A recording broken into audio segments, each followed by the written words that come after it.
80% of resolutions actually don't make it past February, but we all love setting New Year resolutions knowing that we'll actually never follow through with them. But why does that even happen in the first place? Number one, too big, too fast. We set these really unrealistic goals like I'm gonna go to the gym every single day, and then by third week of January, we're like, yeah, I can't do that. I'm feeling sleepy and it's still winter, so I'm not waking up. Number two, vague goals equals no plan. We come up with these really vague goals like I will be healthy in 2025, I will meet my friends more often in 2025, but then we never actually come up with tangible goals like I will eat 2 protein-filled meals a day. I will meet my friends bi-weekly. We never do things like that. The third one is probably something that all of us do, which is the all or nothing mindset. It's like if you have one cookie and then you think that, wow, my diet's just not my diet anymore. Maybe I'll start next year. Goodbye.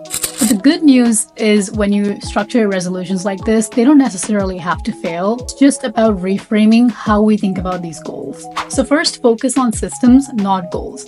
Instead of obsessing over I will lose 20 pounds this year, focus on I will go to the gym 3 times a week. I will meal prep every Sunday. It's the system that gets you there, not your goals. Number two, which is my favorite one, is make it stupidly simple.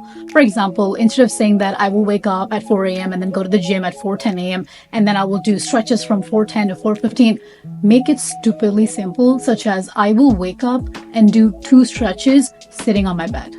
Then you'll get momentum and then you'll do it. You'll be like, well, I did 2, I can do another one. Let me grab my yoga mat and do a 3rd one. And then you'll be like, I might as well just go to the gym and do something else. So it's all about building momentum. Number 3, track progress, but make it fun. I'm someone that loves to-do lists. I'm someone that loves to track every single thing she does. But I've also learned when it's more fun, it's much more likely that you'll actually track your progress. For example, you can use a beautiful journal. You can use a beautiful tracker notebook, or my personal favorite is using my whiteboard, and I have red and green markers, and if I don't go to the gym, I mark it with a red, and it gives me a lot of flashback from school. So I don't like that. I like green check marks. So think about something creatively that can actually work for you. Number 4, be flexible, not perfect. One of the biggest mistakes that we make is we think it should happen in XYZ order, and then it doesn't happen that way. And then we're like, well, Z happened first and X didn't happen, so I'm not going to do anything.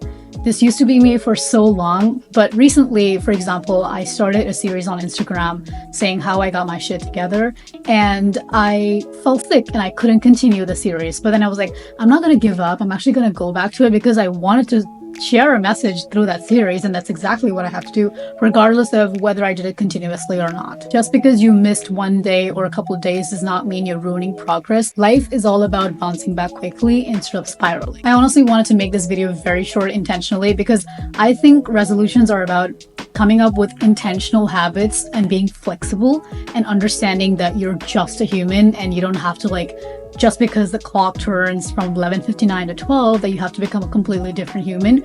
I think step-by-step process is what helps you become the person that you want to be, instead of saying that overnight I'm going to change, and then it's like you will fall back into old habits if you do that. It takes about 6 to 6 days to form a new habit. So I would highly recommend that you take it step by step instead of thinking that you're going to wake up one day and everything's going to change. So if this resonated with you, let me know in the comments, what's the one small habit that you're working on this year? And also share one resolution that absolutely flopped for you over the years, because I think we can all relate to that. One of my biggest resolution flops, I would say, is wanting to be on camera more, but then just don't do it as much as I would like to do it. But I'm going to try to be better this year. So start small, stay consistent, and we'll all grow together.